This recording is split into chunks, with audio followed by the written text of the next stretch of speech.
Besieged on a Taliban-made island, Kandahar's residents see no way out as militants advance ever closer. Dust coats the chairs where the guests would normally sit. Instead of the chatter of celebration, gunshots crack through the air. Glass is pockmarked with bullet holes. Only 50 yards from the wedding hall, according to Afghan soldiers, Taliban snipers hidden in civilian homes are firing night and day. A Taliban flag is visible on a nearby mountaintop. As Afghan forces fight to maintain control, this city of close to 500,000 people is almost entirely cut off from the rest of the country. "We are an island," he joked, "a Taliban-made island. The only way to leave the city currently is along a 20-kilometer road to the airport and then on a flight out. If the Afghan army loses control of the road, the city will be completely cut off." Last week rockets hit the airport runway. According to Kaman, 15 of southern Kandahar province's 17 districts are now under Taliban control, with about a quarter of the provincial capital's territory also in the Taliban's hands.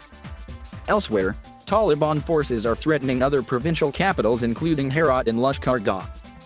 The city of Zaranj, near the Iranian border, became the first provincial capital to fall into Taliban control on Friday, according to a government source and multiple videos from the city. The country's swift descent into violence following the withdrawal of US and NATO troops supporting the government has shocked many. There are fears even the national capital, Kabul, could fall. Of Afghanistan's 34 provincial capitals, Kandahar city is of particular strategic importance. Sitting in the south of the country, it lies on the junction of the highways from Kabul in the northeast, the city of Herat in the northwest and Quetta in Pakistan, to the south. The Taliban are intent on taking Kandahar, the Islamist fundamentalist group's birthplace. Meanwhile, the government knows it cannot afford to lose it. Around the city of Kandahar a very heavy war is started where from four sides of the city, every minute there are many attacks from the Taliban side and the government is trying to the city, Kaman said. At night when you are sitting with your children and you cannot sleep because of the bombardment. And every second, something may happen, someone may enter your home, someone may shoot or from sky a bomb will come and destroy you, the lawmaker added. People in this city are waiting for when they will be killed. When will someone will kill them, when their home will be destroyed, and it is happening every minute. Nowhere to go. Following the withdrawal of almost all U.S. forces, American airstrikes in support of Afghan forces can no longer be counted on except in emergencies. "We feel a little bit weak without U.S. airstrikes and ground support and equipment," said Maj. Habibullah Shaheen. "But this is our soil and we have to defend it." Amid the fear and confusion, there is nowhere to go to escape the Taliban threat. For the lawmaker, the means to convince different sides to cease fire, to work on peace, to convince them to not fight, not to kill, he said. But the prospects for peace are not promising.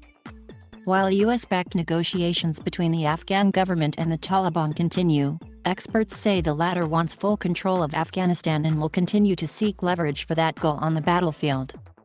The vast majority of the Taliban's territorial gains have come since the United States' withdrawal of forces began in May, after President Joe Biden's announcement that all U.S. combat forces would leave Afghanistan by the end of August. The Pentagon has said about 95% of U.S. troops have already left, with the Taliban rapidly expanding their presence to large swaths of country. "We just want peace." During the day, a tense calm presides over Kandahar city. The fighting has now become a part of everyday life. Markets are open and cars move through the streets, although one baker said even sales of bread had gone way down since the violence skyrocketed. Nationwide, the ICRC helped provide treatment and care to more than 49,500 people injured in conflict in the first 6 months of this year. As the violence escalates, many have fled in search of safety.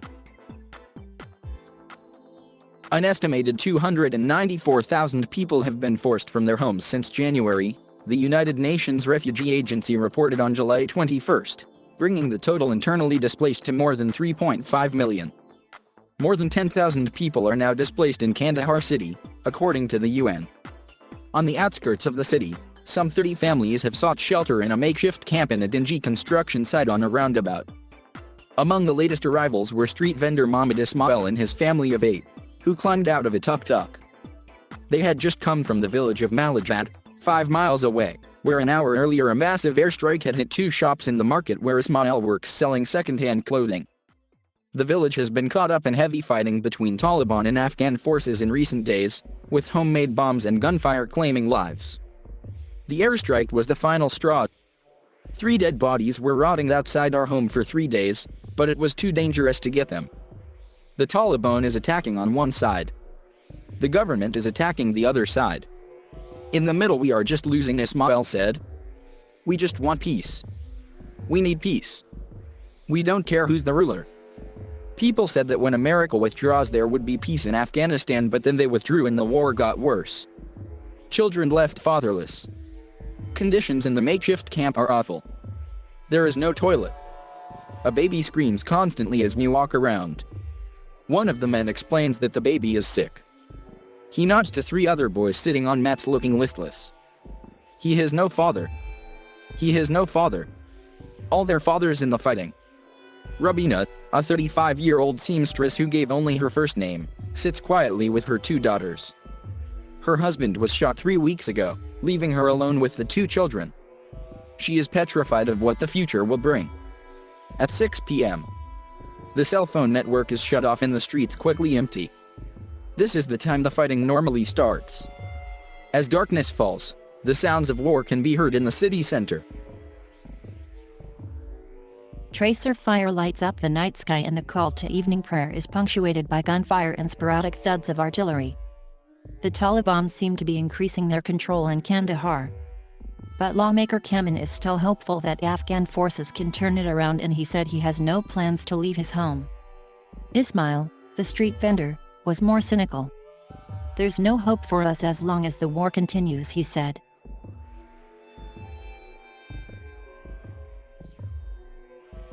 Thank you for watching. Please subscribe.